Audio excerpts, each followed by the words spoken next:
There you go.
Okay, that was a recording by Danzón No. 2 by Mexican composer Arturo Marquez. It was performed by the Silicon Valley Symphony, and that was sent in by Rotarian Andrew Bales, founder and director of the symphony in honor of Hispanic Heritage Month.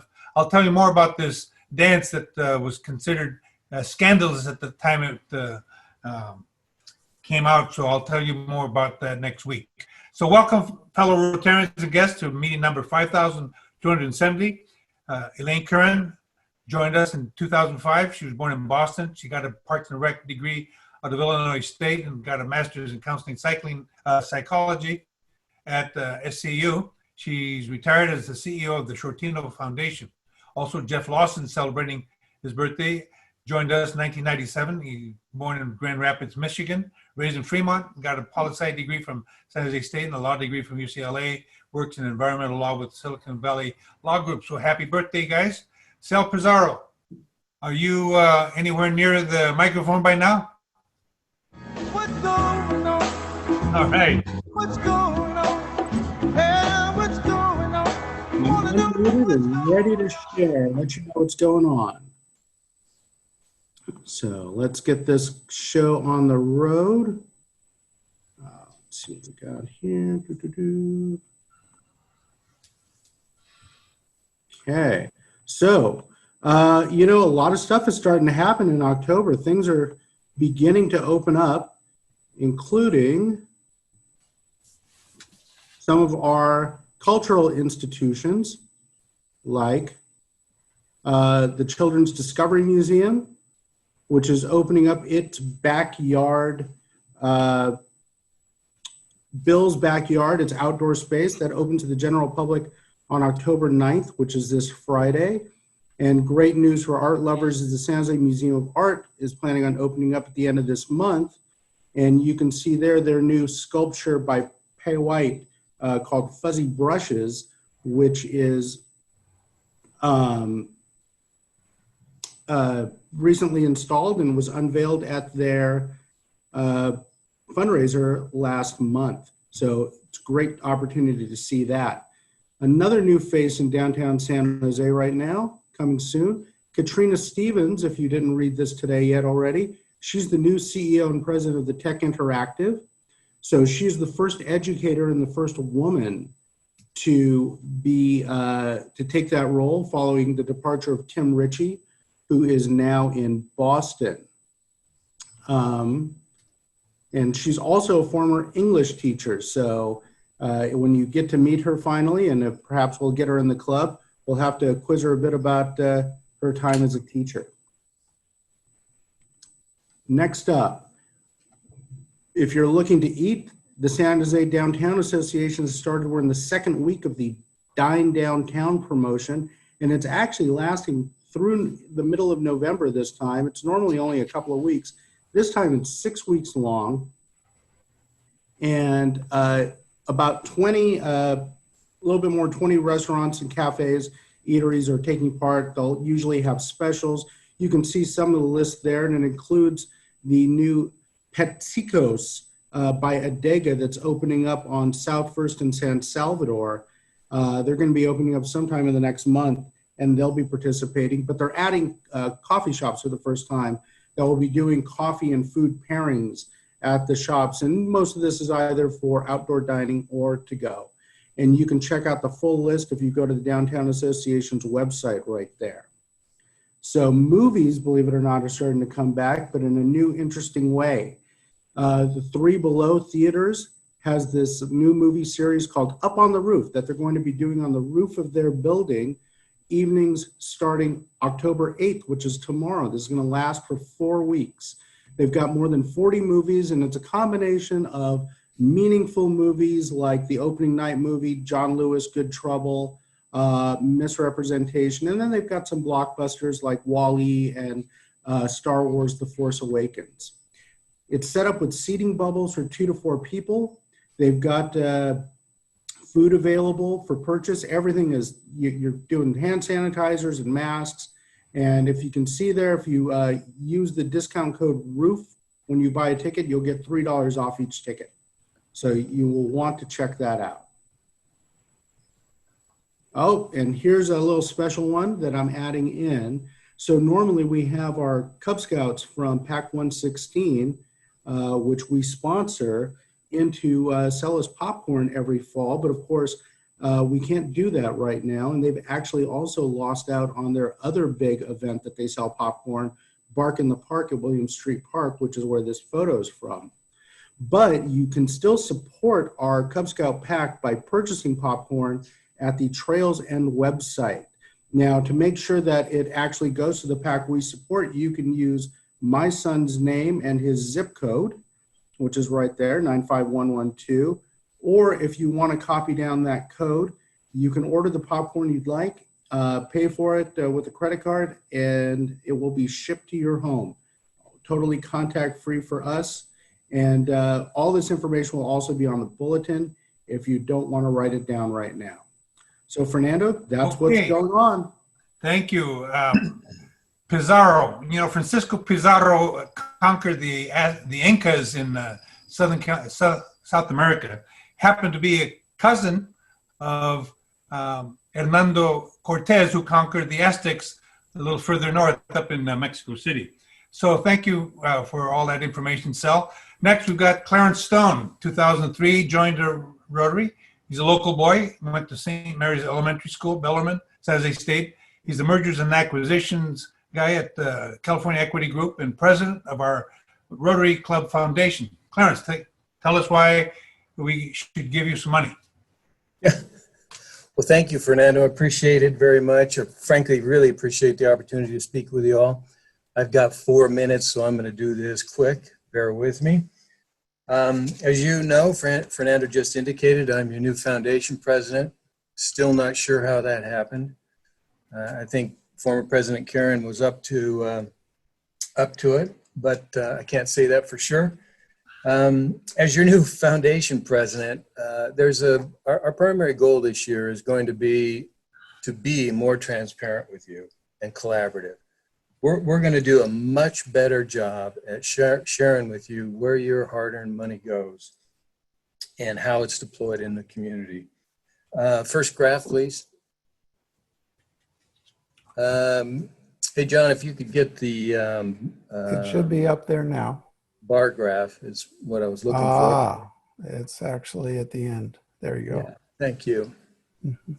So regrettably, this is the trend line of folks that participate in the annual campaign to the foundation of $400. As you can see, over the last 5 years, there's been a steady decline in folks that participate. And I just want you to know, we know on the foundation board that this is our responsibility, not your responsibility. If we had done a better job describing to you and sharing with you where your hard-earned money is going, we know Rotarians are generous and they'd rise to the occasion. So this is nobody's fault, but our fault on the foundation board, and I assure you we're going to fix it.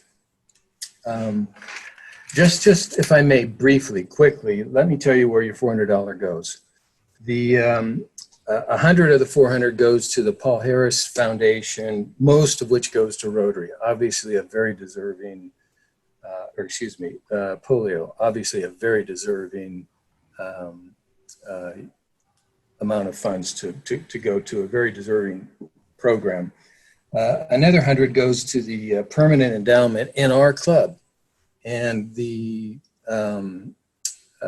interest and dividends, again, gets deployed in the community. So we take your money and we put it out in the community for those deserving nonprofits and community-based organizations that really need money. Finally, the last $200 of it mostly goes to community grants and to your Rotary Rotary committees. And so I just want you to know, next slide, please. Or John, if you go back to the, there we go. Let me just give you a brief description of in 2017 where your hard-earned money went. If you look here, you can see that these are local nonprofits that we doled out some money to, your hard-earned money. And as you can see in 2017, the ask was $216,000. We were only able to grant $67,000. If we'd had more, we would have granted more. In 2018-19, the amount was, the ask was $207,000, and we were able to give grant, if you will, $113,000 to these committees, or excuse me, these nonprofits, many of which I'm sure you're all familiar with. These are smaller, local nonprofits that are really in need of equipment of one sort or another. Thank you, Clarence. We'll invite you to come back here again to give us a bit more details about this, but we're moving on now to see if we can get Joe Sweeney, longtime member of the Santa Clara Club, and had joined us in 2019. He did the banners that I use at the barbecue. He's an assistant district governor for our District 5. He'll introduce our district governor. Joe, you ready? I am. Thank you, President Fernando. Real briefly, I just want to say this will probably be my last meeting with the San Jose Club. My wife and I sold our house here in Santa Clara. We're moving to Prescott, Arizona. I'm already a member of the Prescott Rotary Club. Looking forward to the move. Everything just went our way, so we're excited about moving. I'll miss a lot of you. I promised Rick Alpers, the head of the executive chefs, that I would come and help him next June on the barbecue, and he's going to hold me to it. So thank you all for everybody. My introduction here is to District Governor Greg Giussiana. He has been a Rotarian for over 20 years. He is a past recipient of the Richard D. King and Sidney Mitchell Award. Greg is a longtime resident of Gilroy. Amongst the many community activities, Greg is a past president of the Gilroy Garlic Festival. Greg worked for the Gilroy Police Department for over 34 years, and the last 10 of them was he was the chief of police. Greg and his wife, Chris, who is a Morgan Hill Rotarian, have 3 grown children and 3 grandchildren. He joined Rotary as a career move and then stayed for the fun. Greg's theme for this year as governor is make membership meaningful. So I'd like to have a big, warm Rotary welcome to District Governor Greg Giussiana. Okay, Greg, you're on. Hey, thank you, Joe, for that introduction. I want to thank President Fernando for allowing me to come and address your club. It's really an honor to be allowed to address this incredible Rotary Club. For over 105 years, this club has served the needs of San Jose. It's been doing incredible work in this community and around the world. And the club has been a leader in our district. You have shown the way in many areas and has been an example for a lot of other clubs in our district. So we want to thank you for that. The Rotary Play Garden continues to be a shining example of what Rotary can do for your community. You're a strong supporter of youth and youth programs. The donation of the van to the Catholic Charities is also not only a great project, but to let the world know what Rotary and your club has been doing. And your leadership in forming the Rotary Climate Action Committee is now spreading to many other clubs in the district. I'm happy to announce that the Rotary Foundation has added environment as one of the areas of focus for next year, so that we can be doing international grants that have a strict focus on saving our planet and the environment, which is a wonderful move by Rotary International. This is an historic year to be a Rotarian. For the first time in our 115-year history, a woman has been selected to be the president of Rotary International.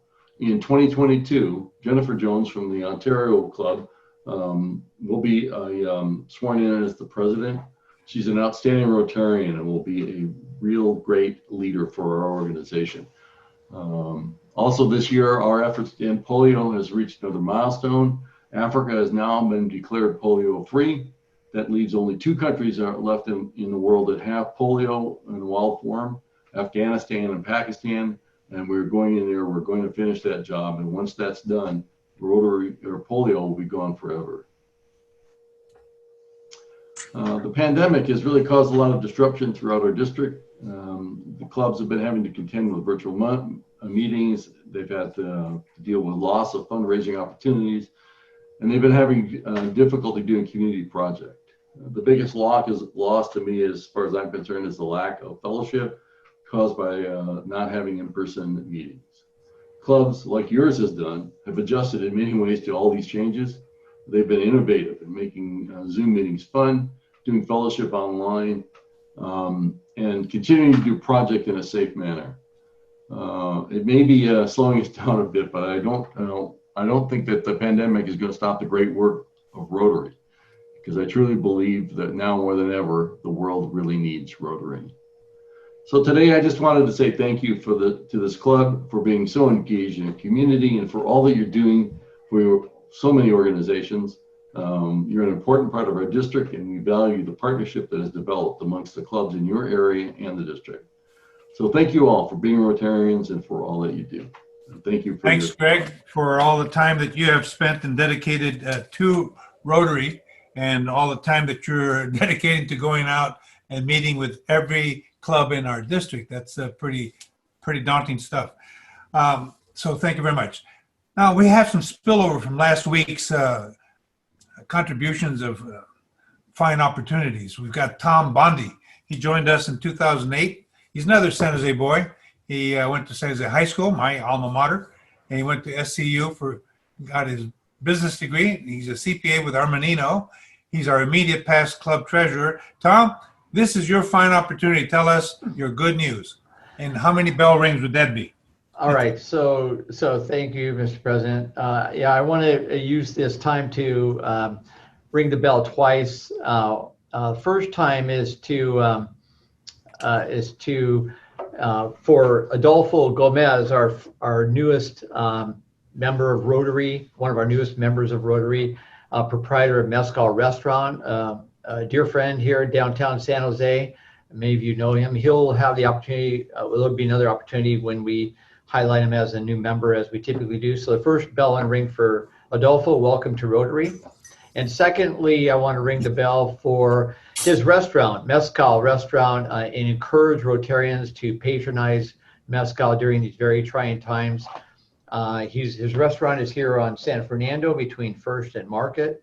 And he's had, as many of you know, in daunting times of reopening numerous times just this calendar year after vandalism, break-ins, challenges of pandemic. So the patio is open, and I want to ring the bell to encourage Rotarians to help support our newest member in the community downtown. Thanks, Tom. Here you go. Next one up is Carl Salas. Joined us in 2001, past president 2013 and 14, and founder of the Salas O'Brien Engineering Company. Carl, this is your fine opportunity to tell us your good news. And how many bells do you want, my buddy?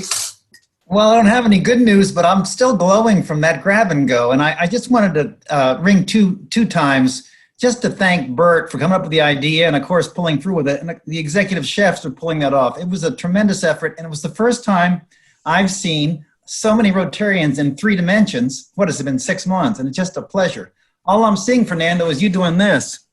And it's freaking me out. So it's great seeing everybody in 3 dimensions. Thanks so much for it twice. Well, thank you very much, Carl. Here you go. All right. Rotary International discounts for hotel rooms ends October 15th if you're planning to go to Taiwan next year. Also, here's something new. Gay Crawford and Lenore Keeve need about 10 to 12 Rotarians to tell us why you are grateful this year as part of our Thanksgiving program, which was started by our beloved Bob Keeve. So we're happy to get Lenore to pick up the reins there to help Gay Crawford with that. So please call either Gay Crawford or Lenore Keeve. It's only for about 1 or 2 minutes in which you get a chance to tell us something about yourself, and we'd love to hear from you. Next, we've got Jim Lyons. Jim Lyons, he's the Vice President of University Relations at Santa Clara University, and he's going to introduce our speaker. But the questions that you're wanting to put into the chat box, we're going to be fielded by Larry Donatoni, who's our Rotarian, and he works over there at the Santa Clara University. Jim Lyons, I guess, is his supervisor. Make sure he stays on the straight and narrow. So are you there with us, Jim Lyons? I am, President Fernando, and thanks for the introduction, and so nice to be able to spend some time introducing our president to my fellow Rotarians. So it is my great pleasure to introduce today's featured speaker, Father Kevin O'Brien. Kevin was born in Montreal, Quebec, to an Irish Catholic family of 5, which moved to Southern Florida when he was 4. For those golfers in the group, his late father, Larry, spent 35 years as the personal manager to legendary golfer Jack Nicklaus. So I know Kevin has a lot of stories to tell about that. And his older brother, Andrew, still works for Mr. Nicklaus. His late mother, Elizabeth, worked in the home, and his oldest sister, Kathy, is a special education teacher in Denver. Father O'Brien has a BA in government from Georgetown and a law degree from the University of Florida, where he served as editor on the Florida Law Review. In 1996, at the age of 29, Kevin took yet another step along his life's path. He joined the Jesuits.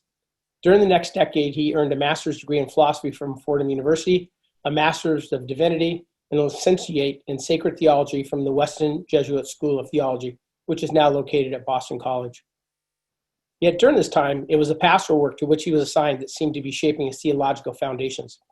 At one time, Kevin stated that he especially liked the idea of Ignatian theology and how it intersected with the lives of marginalized people. Kevin had several opportunities to mix with hurting and needing people. He served as a chaplain for the Jesuit Refugee Service in immigration detention centers in Los Angeles and worked with migrants on the Arizona-Mexico border.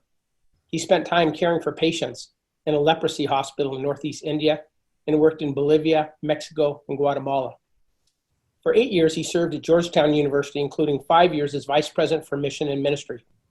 Before becoming president of Santa Clara University, he served as dean at Santa Clara's Jesuit School of Theology, an international center for the study of theology and ministry located in Berkeley. He served on the boards of 4 different Jesuit universities, Fordham, Seattle, Marquette, and Boston College, and on the faculty of the Jesuit Leadership Seminar, a summer program which forms leaders at Jesuit universities from around the country. In 2011, Father O'Brien published The Ignatian Adventure, Experiencing the Spiritual Exercises of St. Ignatius in Daily Life, an award-winning book that has sold more than 40,000 copies worldwide and has been translated into 3 languages. The book presents for modern-day life the 500-year-old tradition of Ignatian spirituality. Father O'Brien is also a regular and thoughtful speaker and writer on the intersection of theology and contemporary society, including frequent appearances on MSNBC and as a guest columnist in the Washington Post and CNN.com. A video on the news site Mike.com in which he gently debunked the notion of a war on Christmas was the most viewed video on that site in 2017 with more than 10 million views. During his first year in office, Father O'Brien has prioritized improving access and affordability to Santa Clara's distinctive education, supporting faculty and staff who live and work in the area with the high cost of living, fostering a culture of respect, transparency, and accountability on campus, completing the university's $1 billion comprehensive campaign, and extending outreach to Silicon Valley and neighboring communities. Besides that, he's just a great guy. Please, my fellow Rotarians, join me in welcoming the 29th president of Santa Clara University, Father Kevin O'Brien. I take it by the time that he spent in Bolivia, Mexico, and Guatemala, he must be bilingual as well. So thank you very much, Father O'Brien. Are you ready to go? I am. Thanks very much, Fernando, for your welcome to all the Rotarians. Adelante. I'm very happy to be here and to share with you a bit about my view of the work of higher education today, particularly that at Santa Clara University. So first, shout out to all of our Broncos who are Rotarians, the San Jose area. So go Broncos, raise your hands. Hopefully you're wearing red, some red. Tom, hopefully you have red socks. Terry, maybe red socks or something. All right. So we're delighted to have all of our Broncos here. Thanks to our Bronco community for your support as parents or alums. Also want to acknowledge, I see my friend Greg Kepferly from Catholic Charities. Also from Santa Clara, you'll hear from Larry in a bit, but also Deborah Lowe's from Santa Clara is here. So Deborah, good to see you.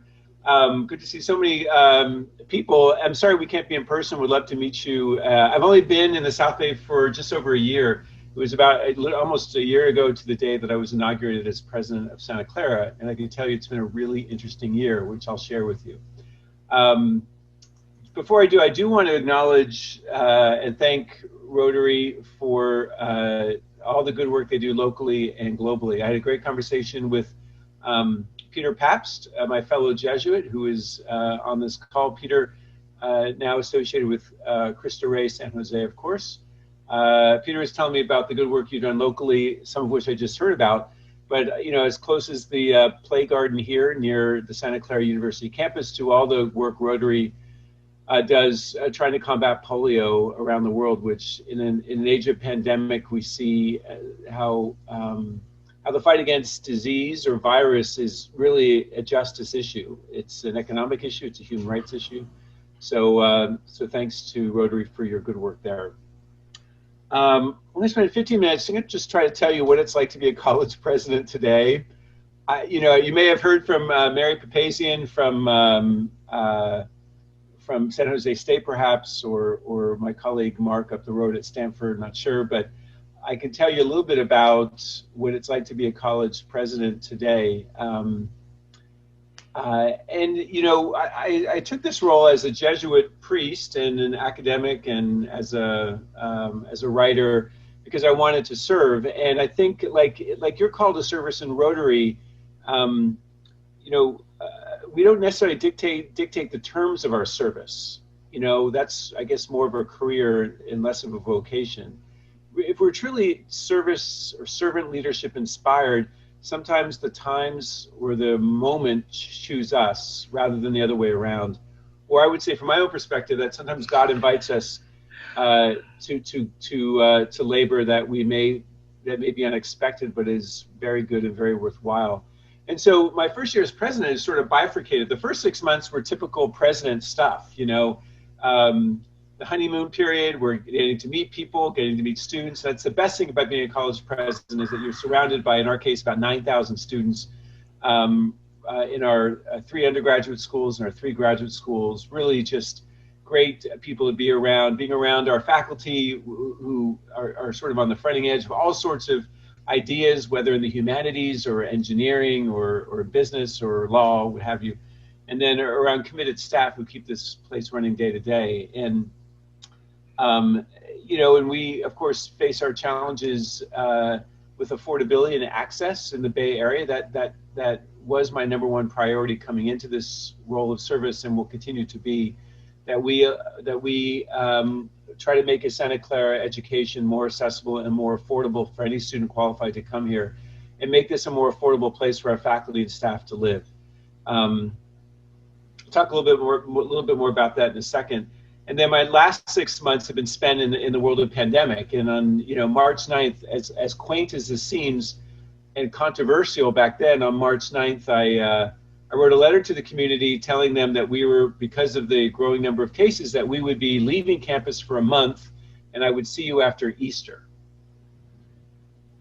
2 weeks later, I wrote another letter saying, we are done for the semester on campus, we are locked down, and I'll see you in the fall. And that was painful. I mean, it was really tough to do. I think as a lot of our businesses and families were disrupted, our main priority has always been the health and safety of our community, and while at the same time preserving our exceptional Jesuit education, which cares about the person in mind, body, and spirit. And we decided to move to an online platform, remote learning, in the spring. when the environment did not change adequately enough, when the testing environment did not change adequately enough in the summer, we decided to continue that through the fall. We're hopeful that the winter and spring will allow us to expand our on-campus presence and on-campus offerings. But essentially, most of our students are not on campus. Most of our classes are taking place remotely, as is the case at Stanford and San Jose State and Cal Berkeley and USF. It's just the environment that we are living in. Fortunately, as you've seen, the numbers, the trends are much better in the Bay Area and California. We are not flattening the curve, we are bringing it down, which we're very grateful for. And our testing has improved exponentially in the county and really on campus. So with testing, and we have tracers and trackers who are trained to identify and lock down any possible infections, we're able to be a much more nimble organization and provide a safer environment. So we're more hopeful about what we can do in the future. But I can tell you emotionally for me, probably the two toughest decisions emotionally were postponing graduation. And that, telling kids, and any of you have kids in college or high school, and there's just no way we can bring 10,000 people to campus in June. That was just really hard. And I promised to bring them back for graduation when we can get them back. And the second equally emotional decision for me was telling first-year students that they couldn't come to campus. And it was the right thing to do, but hard. So as a university president, we're dealing with these realities of caring for our community, preserving the educational mission of the university, stewarding our financial resources. And you could imagine, just as with other businesses, our financial model just was sort of blown apart in March and again for this year.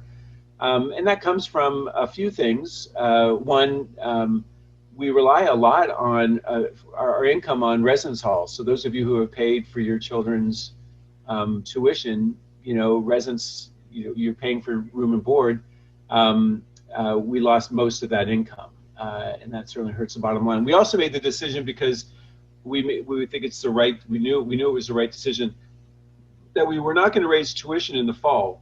Given the environment that we were in, we decided, and to give our families a bit of a break, we decided not to raise tuition in the fall, which is probably the first time since 1851, since our founding, that we did not raise tuition. So this was, again, had an impact on our finances, of course. And so we've had to really recalibrate. And, it's been tough as in other businesses. We're a $550 million business. We employ, about 2,000 people, faculty and staff. We have about 8,500 students here in our campus in San Jose. We also have a campus up in Berkeley, where our divinity school or our Jesuit School of Theology is up in Berkeley. So, we're a big operation, and we've had to delay salary increases. We cut some of our retirement benefits, which has been tough for our community. And so, but there's a strong sense of solidarity here that everyone realizes the times we're in, and everyone wants to sort of chip in, right? So we should try to spread we've avoided any furloughs or layoffs for 7 months. I've been honest with people saying we may not be able to avoid that going in the future, but for 7 months, we have not laid off or furloughed anyone because of the pandemic. That to me was the right thing to do, but we may not be able to sustain it given how long-term we're in this, dealing with the effects of the pandemic. It wasn't over by Easter. It was not over by the fall. And, we're basically saying we're going to live with this for this entire academic year, and how are we going to do it? So I think that's sort of the human challenges, the financial challenges. There's a spirit of really everyone trying to pitch in and get through this together, which is the spirit of Santa Clara, which I'm proud to be a part of this community. We're very attentive to the needs of our families who are suffering because parents have lost jobs and some have been furloughed. So we quickly went out to our university boards and raised, at this point, about $3 million for additional tuition assistance just for this year to help our families, which was a sign of our commitment. We had an emergency fund for faculty and staff, which everyone chipped into. So that type of solidarity is important for us as a Jesuit university. And again, also the right thing to do. Enrollment is, we rely primarily, we're 80% of our operating budget relies on tuition. That's not unusual for colleges. 80% is tuition dependent. Fortunately, our overall decline of enrollment across the university undergraduate schools was just about 2 to 3%, and our grad schools about 1 to 2%. So we didn't see a huge drop off in enrollments. The most significant drop offs were among our first year students. Many, and this is across the nation, many of whom decided to sort of take gap years or delayed coming to us until January. But so we saw a dip in tuition, but the tuition enrollments, which not as bad as we had thought, which was great. I guess it's a testimony to the quality of the education that we're offering.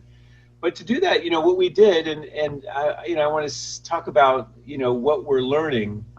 With this disruption, we don't want to waste this disruption. We want to reflect and say, okay, what is this teaching us about who we are and who we want to be? One thing we've learned is we want to be together. And so as a Jesuit university, we've committed ourselves to a residential undergraduate education experience, because we believe that part of the formation that takes place is inside the classroom and part of it is outside the classroom. So we're committed to getting our students back to campus. We are not becoming an online university by any means. However, this dramatic shift, again, the entire faculty, nearly 900 shifted to online learning in the spring with great generosity and creativity. And most are teaching online in the summer, but between spring and, in the fall, most are teaching online in the fall. Between the end of the semester, the quarter last June, and the start of our quarter into September, we had over 400 faculty do some re-education, retooling on online pedagogy or teaching and remote learning to make the experience better for them.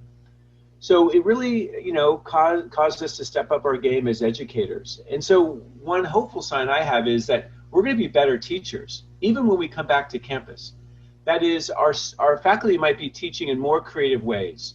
That is putting stuff that you can teach online, watching a lecture, even taking some exams or quizzes or something. You don't need to waste class time, and better using class time. More interactive, more problem solving, more discussion. And so I think we're going to have a much more blended learning or enhanced learning, face-to-face, but also enhanced with technology in a way that we were doing before, but not to the extent, in a very short period of time, not to the extent that we're certainly doing now. So I think that will be better. We're going to be better educators and teachers. The other thing is that, we already have a number of online programs in the graduate school, in the graduate schools, and likely we will see those expanding. And that will allow us to create better access to a Santa Clara education for students living outside the region, outside the state. So I think that, we're learning as other schools are, and we're trying to take this opportunity to learn as it's happening, to be reflective about what's happening so we can be better. As I said, we may be sheltering in place, but we're not standing still. We're not going to be limping out of this. We're going to try to be sprinting out of this whenever this ends, to be a better university while being faithful to who we are. Again, we've been around for 169 years. We remain true to who we are in the rich tradition of Jesuit education, which means care of each person, the formation of each person, particularly our students in mind, body, and spirit, a commitment to serving the common good, a commitment to bringing faith into dialogue with reason, faith and justice, bringing those into dialogue. All these things that a Jesuit university can provide, we will continue to provide, but in different ways. The other thing we're learning, this is perhaps more relatable to you as business people, we're learning a different way of doing business, right? So one of the issues, which, as you well know, that we face here is how expensive it is for our faculty and staff to live in the region. It's always been a challenge for us, as it is for others. What we're learning is, many of our staff don't necessarily need to live near campus, that we're doing more remote work. So it could be that we have more of our staff working off campus when they don't necessarily need the student contact. They can work off campus and come in a shared workspace environment rather than everyone having an office. So that's going to help us, I think, create a staff which is maybe happier, less commute time, more affordable for where they live, while somehow trying to keep them connected to campus. And I think we're learning to be much more efficient working. I think we're learning we don't need to travel to everything. Now, I do miss face-to-face encounter. I do miss being in the room with people. We're not going to get rid of that. But I think we can be a lot more discerning about meetings which need to be in person and meetings which can be virtual, could be a lot more efficient for us and help us use our time better. So I think that to me is another of the lessons that we're learning. As we, it also is causing us to ask, as we face these financial realities, is, what do we invest in for the future, and what can't we anymore? And so we're looking across, our university to ask about, where are our priorities? And one of the priorities that we reaffirmed and that we recommitted ourselves to and are investing in now is our commitment to environmental justice and the common good. So, this is a project that's been going on for a few years now, where we're bringing all of our faculty from across disciplines to look at the challenges we face in the environment, in the care of our common home, and in an interdisciplinary way, from law to engineering to our environmental studies department to the humanities. How can we bring the resources of the university to bear on addressing questions of environmental justice and sustainability? That's really exciting. So we've actually continued and even expanded our investing, because when we get out of this, we know that the pandemic has actually revealed to us injustices that were much below the surface, and we want to be prepared to address those. I think we're also much more sensitive to the impact of the environment on us. I'm not sure there's been a link between global warming and the virus, but there could be. Regardless, we are much more attentive to what's happening in our natural environment and its impact on human beings in a way that we weren't before, and we're going to leverage that and expand that sensitivity. So, and that this university, this project, this initiative is connecting us with our colleagues at Cal and Stanford, but also to not-for-profit organizations in the area who are deeply committed to environmental justice and sustainability. So that's just one example of a commitment we're making. And lastly on here, we've all been facing issues related to race and racism since the killings of George Floyd and Breonna Taylor and others. In June, we've had a very intentional national conversation about race and racism. In August, we continued and deepened that reflection on campus as our students and others became activists in their approach to say, how can Santa Clara be better as a university advocating racial justice? And in our convocation to begin the school year, the academic year, I committed Santa Clara University to be more of an anti-racist university. And that's a language that's developing more and more over the last year. And we're going to benchmark that. What does it mean to be committed to anti-racism? Not just in rhetoric, but in reality. And that touches on everything from, who are we hiring and what types of students are we attracting? And then when we get here, what type of an environment do we create for people to thrive here? How are we educating our students from all different backgrounds about diversity and its benefits, and diversity and its blessings? And how do we learn about ourselves and the sort of unconscious biases we all carry so that we can become much more intentionally anti-racist? So we're doing some really important work there. It's some of those conversations are really challenging, personally challenging, but to me they're life-giving because it makes me a better person. It makes me more connected to others. It makes the university a better place. So, I find that, as hard as the pandemic is, and particularly the suffering it's caused and the losses we've faced in our community with sickness and death, I also think that we're being taught something about how we should be living as people, as human beings. You wear the mask as an expression of our care for someone else. It's a very concrete thing to do. And And so, you know, it causes us to think about what is our commitment personally, but as a university, what commitments must we make today related to the pandemic, its effects, related to racial justice, that is most reflective of as who we are as a Jesuit university in Silicon Valley. And so I'm really excited about, despite the challenges we indeed are facing, I find myself increasingly hopeful about how we'll be as a community, as a university, and even as a country in the future. Because if we really take to heart the lessons we're learning now as a community, so yeah. So thank you. I think I'll stop there. I know we have a lot of questions, so I'm going to step aside and let Larry direct some questions to me. But I appreciate everyone listening, and thank you. Okay, Larry, you got it? You betcha. Thank you so much, Father, for your overview about the university. We have kind of a variety of questions from a lot of different areas, so I'm going to kind of lump some of these together. You talked a lot about online education and how that's changing the complexion of the university. Can you address the level of student involvement in that? You mentioned faculty and staff, but also student involvement, and also if there is some consideration being given to these online classes being offered to people who are not currently enrolled at Santa Clara as either graduates or undergraduates. On the second, I know that we offer for our alumni, we offer access to our classes. You know, I don't know the answer as to whether we extend that offer to members of our local community. I don't know the answer to that.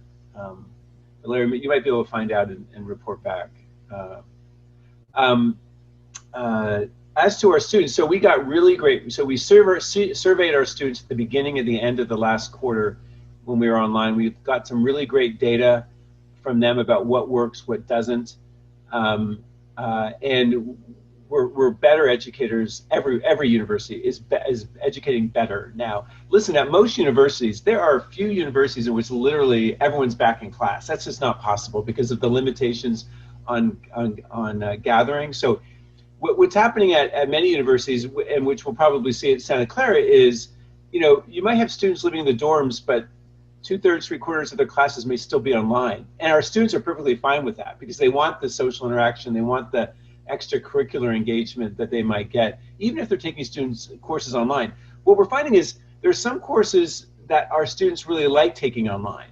And those might be the more introductory content-based courses, while the sort of upper level, more interactive, more hands-on, no, right? They want those smaller and more focused. So I think we're getting good feedback as, you know, our curriculum might look pretty blended. You know, our undergraduate curriculum was almost 100% in person a year ago. It may be that, you know, 9 out of 10 courses are in person, but there may be 10% of courses that are really great courses for undergrads to be online because of the content of those courses, perhaps. What we're also learning is, you know, we have students who are from around the world. So you can imagine someone teaching history, and they've got a student in Singapore, in Palo Alto, and New York City. That time difference has been really challenging. So what we've asked the faculty to do is there should be some synchronous engagement with students, that is, everyone's there at the same time, and then some asynchronous, that is, students can engage the content on their own time. Students like the blend of that, right? We also know that there's a maximum limit, as probably we've all faced, there's a maximum limit on how much time someone can spend on Zoom. So I think our faculty are making better use of online time, and are making good use of breakout groups on Zoom and other platforms. That is to shrink the class of 30 to groups of 5. And you know, some faculty are saying, I see more students now in office hours than I did before. And the last thing that we got feedback from our students was, they, especially in this vulnerable time for them, they want our faculty to express care for them, like they want their availability. You know, expressions of concern, some being a little more flexible in this modality is much appreciated. So our students rightfully want some special care at this time where their whole world has sort of been thrown up in the air. That was a really good data point for us as well, beyond the more coarse metrics that we might find. Kind of staying with the student perspective, and you mentioned a lot about the diversity and inclusion, which has become part of really the complexion of the university. We had a couple questions in terms of what does the African American and Latino and other, makeup look like presently, and what do you see that as kind of evolving towards? Right. So for the last several years, over 50% of our undergraduates have been persons of color. Of that 50, I could say that African American students or Black students have been about 4%. Latino, Latinx, 17 to 18%. The rest Pacific Islander, Asian, South Asian, and a small number of Native Americans. What we see the need for is to certainly grow the number of Black students on campus. We've actually developed a fund to help us recruit those students. Our Black Excellence Fund, which was a fund set up by faculty, students, and staff last June to try to attract more Black students to Santa Clara, and the number of Latino, Latinx students. We'd like to increase that number. Okay. We've also had a couple questions in regards to the discussion that's going on at the national basis in terms of the modifying history to reflect reality. And can you give some sense of where the history classes are at Santa Clara as they might reflect towards, the 19th century of Jim Crow laws and other areas like that? I'm not sure I entirely understand the question, Larry. So, it says, has Santa Clara, basically cut to the quick, has modified any of its classes to reflect some of the discussions that are going on nationally? Yes. The answer to that is yes. So one of the reasons why it changes is that the composition of our faculty is changing. If you would look at faculty who, in their 60s, 70s as approaching retirement, it was mostly an all-white, largely all-male faculty. The diversity would then came in the sort of the generation behind with certainly more women. And then as you get to our faculty who are under the age of 40, much more diverse. Our hiring in the last couple of years have been majority persons of colors and majority women, right? So the faculty is changing, and also their training has changed. So while certainly all of our faculty are adapting, including those schooled at another time, they've adapted their curricula to reflect sort of best practices now in their discipline. We're particularly seeing that with faculty who are fresh out of grad school. So we definitely, sort of the content of what's being taught has changed. I do want to say something about, we sit proudly on the land of the Ohlone people here at Santa Clara, something we acknowledge very often, regularly here on campus. And we're part of the reckoning on race in this country is, we've been reckoning with, the history of Santa Clara and the mission here. And it's a complicated history. And speaking as a Catholic priest, it's a complicated history. With the mission system is a complicated history. But we know that the mission system, led to the deaths of many Native peoples and the decimation of their culture. There are certainly people within the mission system who were advocates and defenders of Native peoples, but whether through an intentional policy or through disease that was brought by the Spanish colonialists, we know that those Native populations were hurt and many died. So we're trying to, honor that history in an appropriate way, to acknowledge the missions and the Santa Clara mission, which is the 8th mission of the state of California, which would become the state of California. The 8th mission sits here, the first mission to be named after a woman, St. Clair. But that mission sits in the middle of our campus. And obviously as a Catholic priest, I'm very proud of that. But we also need to acknowledge, the history on which that mission church was built, to acknowledge that history in all of its complexity. So the approach we take to history, both in the monuments that we have on campus and how we talk about it on campus is contextualization, not erasure, right?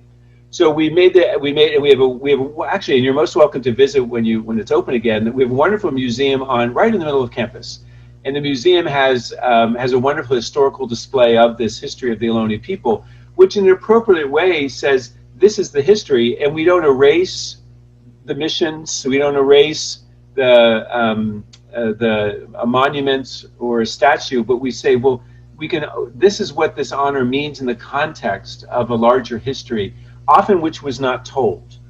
And so what we're trying to do is to tell the history better with as much honesty as we can, so that I think that's faithful to who we are as a university. So it's a way of honoring the peoples on whose land we stand, and honoring our work as a university. Thank you, Father O'Brien. I wanted to just say very quickly that I don't know if you have any time after our meeting ends at 1:15, if there's additional questions. Are you available for? Absolutely. Yep. Okay. Well, let me go on then and thank you and for this program so far. A contribution has been made on your behalf, on behalf of all our program speakers to our city forest. That's a nonprofit which will plant 46 shade trees in East San Jose to combat heat islands, climate change, and improve our neighborhoods with their natural beauty as they provide an animal habitat and to note a change in the seasons. So we want to thank you for that. Also to tell our audience, there's be no program speaker next week. Instead, Sal Pizarro, who wears many hats, is the chair of that committee, will introduce a program of 4 recipients of the 8th annual Lee Weimer's Emerging Artists Award. That's $5,000 each, and you'll be treated to recorded video performances, and the artists will stay after our meeting ends, so be ready for that. Also, be on the lookout for the annual Rotary Foundation that was mentioned earlier by Clarence Stone. Your contributions campaign letter is coming your way, so look for it. Lots of people are really hurting financially, so try to be as generous as possible. And finally, Linda Gold and David Sandretto put together what they call a chat and chew on Fridays. If you want to zoom in on Fridays at noon, they're just going to have an open mic to allow our Rotarians a chance to chat with each other and get caught up and brought up to date. Father O'Brien will be available after we close off in our standard broadcast. If anyone is interested and has further questions that weren't addressed by us during our regular broadcast, we'll try to get to them after we close off. So to paraphrase my favorite immigrant governor, hasta la vista Rotarians, let's end this particular Zoom meeting and adjourn, and we'll go over to the open mics to see if there's any further questions for you. So thanks very much. See you next week. And right now we can continue with the questions if Larry can handle that. Can you do that, Larry? Yep, I'm here. Okay, take it away. Thanks very much, Fernando, for your welcome. Sure.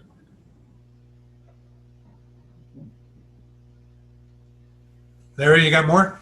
I'm just trying to looking through. Most of these are thank yous. One question that did come up very early on was in regards to the COVID outbreak as a result of the Rose Garden party at the announcement in D.C. And the fact that the president of Notre Dame became, infected because he didn't wear a mask. Any observation in terms of that from an ethical side, Father? Yeah, I think he's spoken for himself. He apologized. It was just a lack of judgment. I think the person, other people wearing masks, he chose not to. He thought he was safe because of testing, but I'll leave to him he's apologized. And it's tough. I think one thing it taught me just as a president is you're always a public figure. So just be extremely careful about, I was walking through campus one day, I have a short walk to my house. I didn't have a mask on, and just someone reminded me, right? There was barely anyone around, but someone saw me and said, "Hey, Father, where's your mask?" I was like, "Oh yeah, you're always an example." So as parents know that, right? So you just want to always be a good example. So I'm pretty attentive to trying to. It was a reminder to me just to be careful about trying to represent well what we're about. And so wearing a mask is an important symbol, I think, today to stopping the spread. One of the questions here is going back to students. The university has had a long history of being able to provide special education with those with various types of learning disabilities.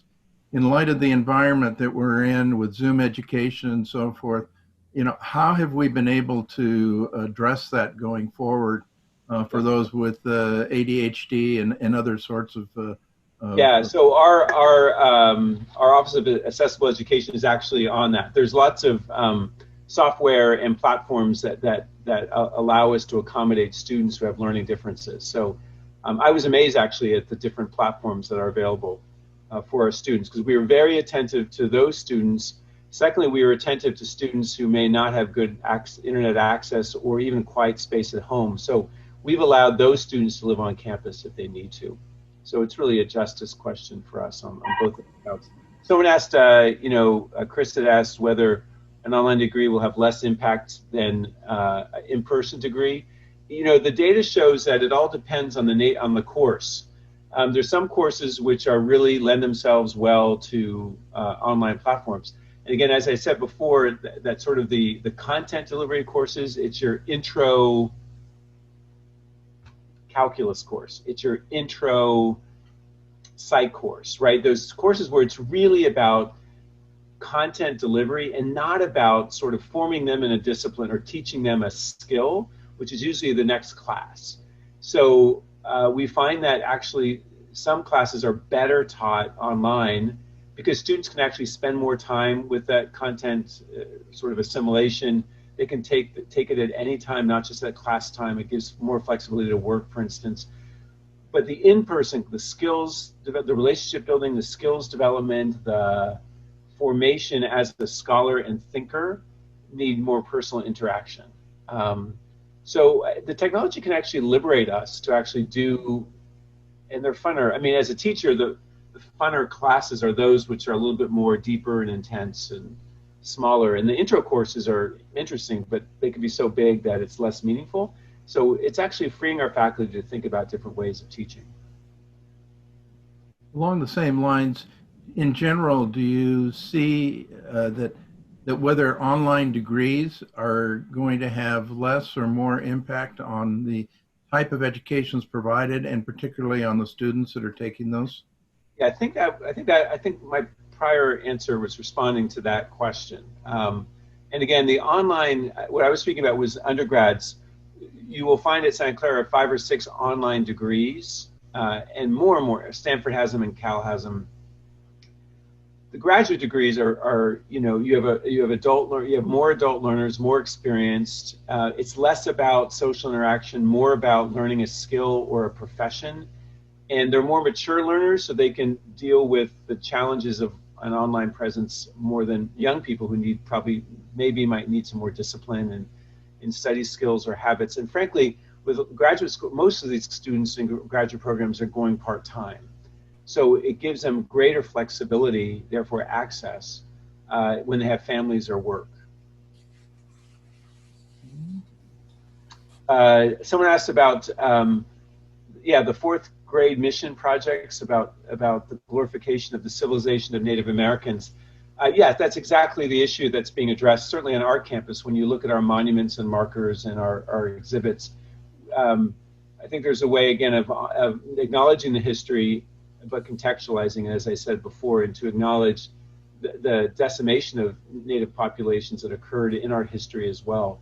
One thing we did is we removed a plaque to the museum honoring Peter Burnett, who was the first governor of California, and he was on one of our the founding board of Santa Clara. But Peter Burnett was a notorious racist, advocated slaveholding, owned slaves themselves, and advocated the genocide of Native peoples. That was the first governor of the state.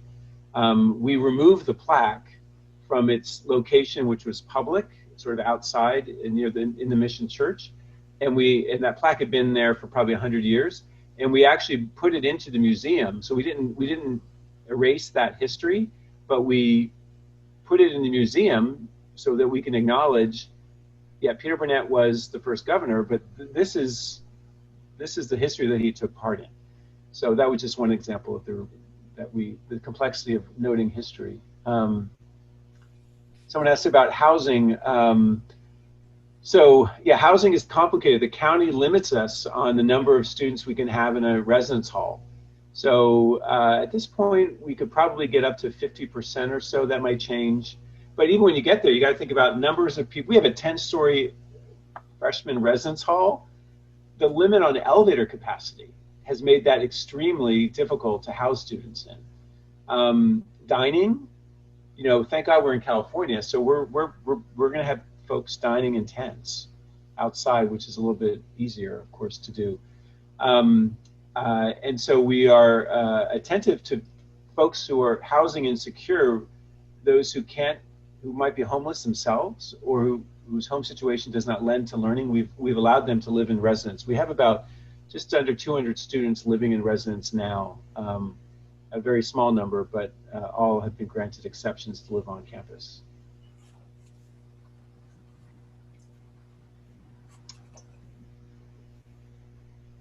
You got any more, Larry? Are you reading those, Father, too? Yeah, good. Suggestions from Carmen Roman about applying. I think if there's an application, if there's a faculty position open or a desire to work at Santa Clara as an adjunct professor, it would just be to contact the provost's office at Santa Clara. That would be the best approach about interest in a faculty position.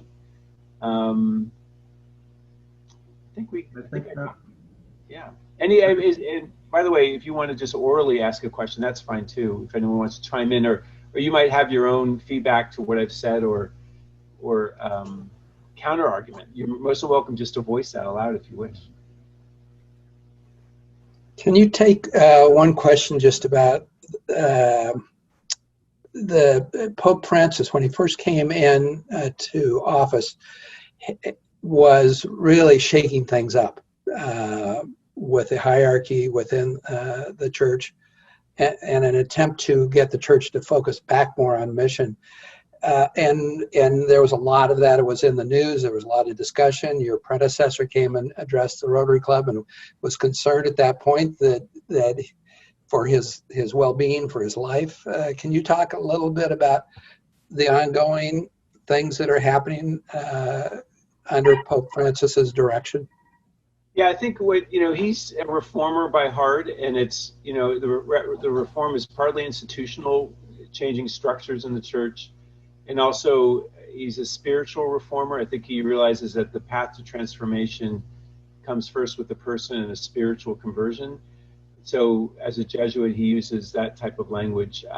With any type of change comes resistance, and that resistance is pretty emboldened within the very conservative parts of the Catholic Church, who are nervous about his change, whether it's in the liturgy or the Mass. His hints at doctrine. He hasn't changed anything in the doctrine, but what he has said is, the person comes before the doctrine. So some people begin with, well, here's the rule, and you apply it to the person. His approach, here's the person, and then try to help the person understand how that doctrine or teaching fits into their life. So there's a real trust in the dignity of each person, the conscience of each person. This isn't to become a relativist where everyone chooses what they do. It's not that at all, but it's really about a starting point. But people who say, some more traditional conservative people get nervous about that and say, oh no, you're throwing out all the rules, you're changing. He just says, no, you begin with the person as Jesus did. And then everything flows from that. Begin with the person and exercise mercy. And it may mean that you and the minister and the person, discern together that this person is not able to live in the way that this rule says, but they're still a good person, a good Catholic. It could go that way. Could be that the person learns something and adapts their life. But the thing is, it's for Francis, it's all about a conversation. And sometimes when you lead with, as you might as parents, when you lead with the rule, the conversation stops. It's faithful to the Jesuit tradition, where our spirituality is very conversational with God and with other people. And we believe that God's desire, God's will is found also within that conversation. He's really having this extended conversation with 1 billion Catholics and others, and this extended conversation with the church about how we should be living. But again, if you're going to do that, you lose control. And people who like being in control get nervous. I think Francis doesn't mind that type of conversational theology. Because he firmly believes that that's where the Holy Spirit can work. And that might mean we change. And we have to be open to that. And that's what makes people nervous and therefore resistant. The rebellion against Francis in the Catholic Church has been small, but it's been very vocal and very open, which probably means he's doing something right. Yeah, he is the right man for this time. Thank God, and thank the Cardinals that picked him, that selected him. That was a brave step to take. Right. The most important thing he does is appoint bishops. So for 8 years, he's been appointing really sort of bishops. His primary criteria, are they good pastors? So like Oscar Cantu here in the Diocese of San Jose is a great person, great pastor, and he really leads first from the heart. He leads with the person, and he's a very good man. Hopefully, you should invite him to speak at Rotary. He's great. If he hasn't been here already, he's great. He hasn't been yet, but we got him on our radar. Great. I'm going to have to leave in a couple minutes, but happy to take any other question that someone has. Well, actually, I just wanted to say thank you because we impose on our staff who have to stay longer in order to take these additional questions that some of our program speakers are kind enough to share with us. So with that, I want to thank you for taking the time from your busy work. I know you've got a big campaign going on. You've got a lot of work ahead of you, pal. Father Eng and Father Locatelli set you up. So, yeah, nicely. So we're all good. But thanks very much. Great to be with you all. God bless you and all your great labors. Thank you very much, and thank Rotarians for all your help. Thank you, Larry Donatoni, and we'll talk to you guys next week.